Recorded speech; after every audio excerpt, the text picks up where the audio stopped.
15ရက်2လ2026တရက်တာနဲ့ပတ်သက်တဲ့တနေ့တာကဏ္ဍမလေးကိုဟောပေးသွားမှာဖြစ်ပါတယ်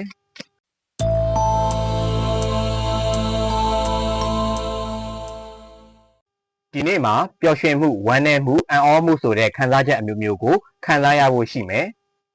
ကိစ္စတိုင်းလိုမှာအစင်မပြေမှုလေးတွေကနေပြီးတော့စတင်တတ်တယ်ပြီးရင်တော့အသစ်ပြန်လုပ်ရတတ်တယ်အစကနေပြန်စီစစ်ပြီးတော့အသစ်ပြန်စရတာမျိုးတွေရှိတတ်မယ်ဒါမှလည်းအောင်မြင်မှုတွေရနိုင်မယ်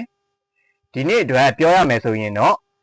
မှားမှာကိုမကြောက်ဖဲနဲ့အစကနေပြီးတော့တေချာစီစစ်ပြီးတော့အကောင်းဆုံးပြုပြင်ပြောင်းလဲပြီးတော့လှုပ်ဆောင်ပါ